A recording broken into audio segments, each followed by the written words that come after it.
Bismillahirrahmanirrahim. Assalamualaikum warahmatullahi wabarakatuh. Selamat pagi, salam sejahtera untuk kita semua. Shalom, Om Swastiastu, Namo Buddhaya, salam kebajikan. Yang saya hormati Wakapolres, Kasat Reskrim, rekan-rekan anggota dan seluruh teman-teman media. Pagi ini kita akan merilis ungkap kasus dugaan tindak pidana korupsi yang mana waktu dan tempat kejadian tindak pidana korupsi dana desa dan alokasi dana desa dilakukan pada tahun anggaran 2015, 2016, 2017, 2018, 2020, 2021 dan 2022. Kemudian tahun 2019 dijabat oleh PLH Kades Alawiyah transisi pada saat pemilihan Kades. Tersangka inisial S kemudian menjabat kepala desa selama 2 periode, yaitu pada periode pertama tahun 2012 sampai 2018. Kemudian periode kedua 2020 sampai tahun 2025.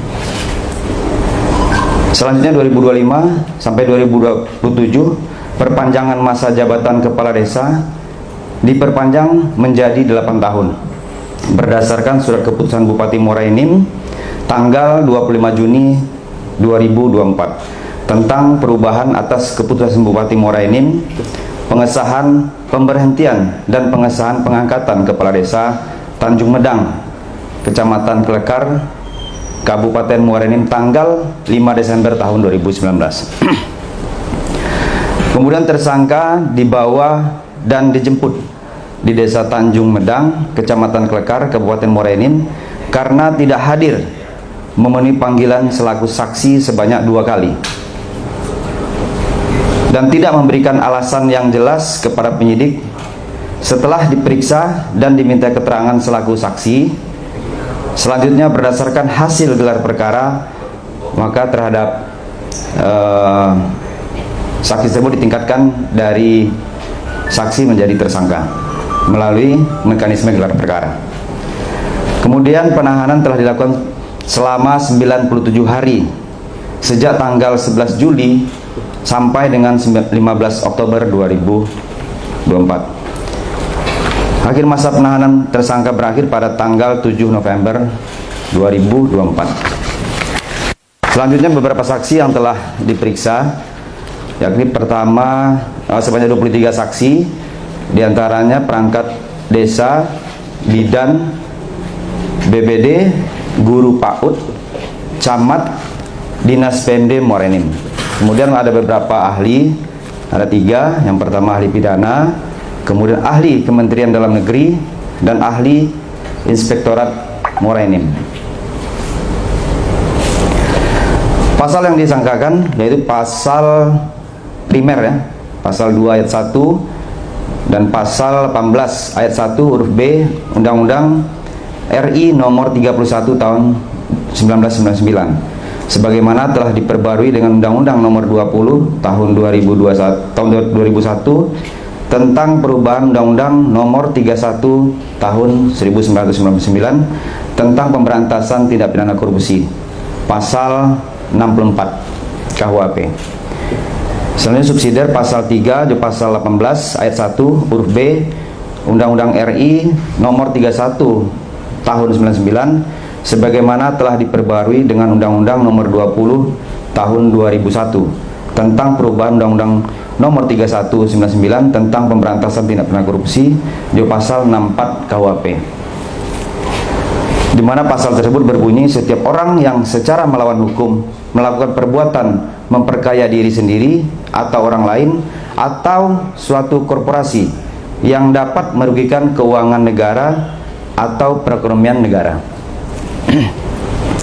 Selanjutnya subsidiar pasal 3, setiap orang yang dengan tujuan menguntungkan diri sendiri atau orang lain atau suatu korporasi menyalahgunakan kewenangan, kesempatan atau sarana yang ada padanya karena jabatan atau kedudukan yang dapat merugikan keuangan negara atau perekonomian negara, di mana ancaman pidananya yakni penjara seumur hidup atau pidana penjara paling singkat 4 tahun dan paling lama 20 tahun dengan denda paling sedikit 200 juta dan paling banyak 1 miliar. Sementara pasal 3 pidana penjara seumur hidup atau pidana penjara paling singkat 1 tahun dan paling lama 20 tahun dengan denda paling sedikit 50 juta rupiah dan paling banyak 1 miliar. Perbuatan melawan hukum yang mengatur pengelolaan keuangan desa sebagai berikut. Yang pertama, Undang-Undang Nomor 6 Tahun 2014 tentang desa, Peraturan Pemerintah Nomor 43 Tahun 2014, Peraturan Pemerintah Nomor 47 Tahun 2015 tentang perubahan atas Peraturan Pemerintah Nomor 43 Tahun 2014 tentang Peraturan Pelaksanaan Undang-Undang Nomor 6 Tahun 2014 tentang desa. Selanjutnya Peraturan Menteri Dalam Negeri Nomor 114, Nomor 113, dan selanjutnya Peraturan Menteri Dalam Negeri Nomor 20 Tahun 2018 tentang pengelolaan keuangan desa.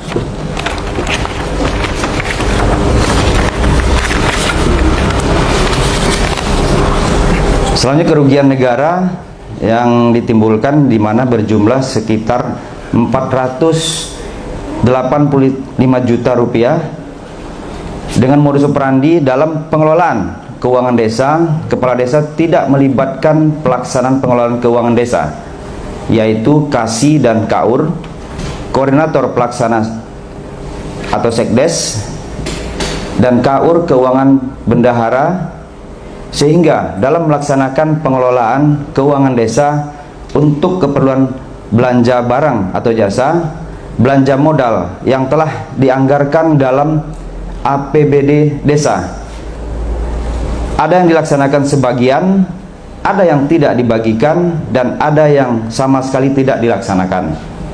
Kemudian anggaran pajak yang telah dianggarkan telah dipungut namun tidak dibayarkan ke kantor pajak,